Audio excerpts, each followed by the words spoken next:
काम कोई भी छोटा नहीं।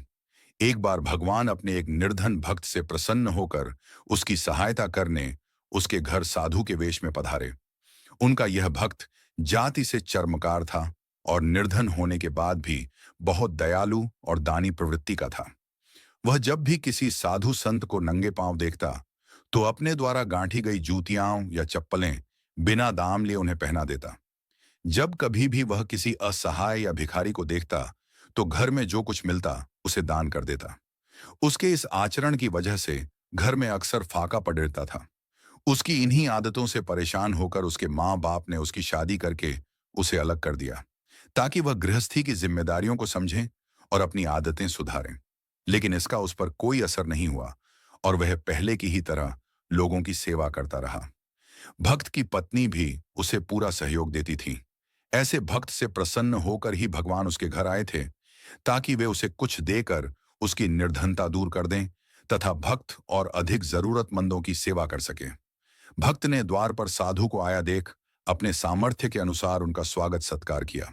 वापस जाते समय साधु भक्त को पारस पत्थर देते हुए बोले, इसकी सहायता से तुम्हें अथाह धन संपत्ति मिल जाएगी और तुम्हारे सारे कष्ट दूर हो जाएंगे। तुम इसे संभाल कर रखना। इस पर भक्त बोला, फिर तो आप यह पत्थर मुझे न दें, यह मेरे किसी काम का नहीं। वैसे भी मुझे कोई कष्ट नहीं है। जूतियां गांठ कर मिलने वाले धन से मेरा काम चल जाता है। मेरे पास राम नाम की संपत्ति भी है जिसके खोने का भी डर नहीं। यह सुनकर साधु वेशधारी भगवान लौट गए। इसके बाद भक्त की सहायता करने की कई कोशिशों में असफल रहने पर भगवान एक दिन उसके सपने में आए और बोले, प्रिय भक्त, हमें पता है कि तुम लोभी नहीं हो। तुम कर्म में विश्वास करते हो। जब तुम अपना कर्म कर रहे हो तो हमें भी अपना कर्म करने दो। इसलिए जो कुछ हम दें उसे सहर्ष स्वीकार करो। भक्त ने ईश्वर की बात मान ली और उनके द्वारा की गई सहायता और उनकी आज्ञा से एक मंदिर बनवाया और वहां भगवान की मूर्ति स्थापित कर उसकी पूजा करने लगा। एक चर्मकार द्वारा भगवान की पूजा किया जाना पंडितों को सहन नहीं हुआ। उन्होंने राजा से इसकी शिकायत कर दी। राजा ने भक्त को बुलाकर जब उससे पूछा तो वह बोला, मुझे तो स्वयं भगवान ने ऐसा करने को कहा था। वैसे भी भगवान को भक्ति प्यारी होती है, जाति नहीं। उनकी नजर में कोई छोटा बड्ढा नहीं, सब बराबर हैं। राजा बोला, क्या तुम यह साबित करके दिखा सकते हो? भक्त बोला, क्यों नहीं। मेरे मंदिर में विराजित भगवान की मूर्ति उठकर जिस किसी के भी समीप आ जाए वही सच्चे अर्थों में उनकी पूजा का अधिकारी है। राजा तैयार हो गया। पहले पंडितों ने प्रयास किए लेकिन मूर्ति उनमें से किसी के पास नहीं आई।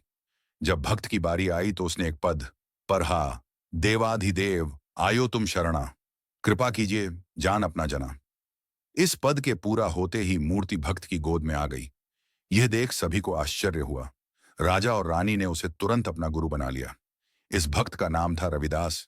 जी हाँ, वही जिन्हें हम संत रविदास जी या संत रैदास जी के नाम से भी जानते हैं, जिनकी महिमा सुनकर संत पीपा जी, श्री गुरु नानक देव जी, श्री कबीर साहिब जी और मीराबाई जी भी उनसे मिलने गए थे। यहां तक कि दिल्ली का शासक सिकंदर लोदी भी उनसे मिलने आया था।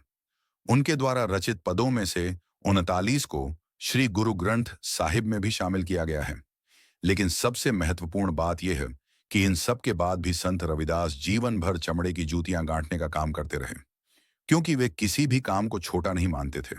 जिस काम से किसी के परिवार का भरण पोषण होता हो वह छोटा कैसे हो सकता है? एक का ठीक अंतुन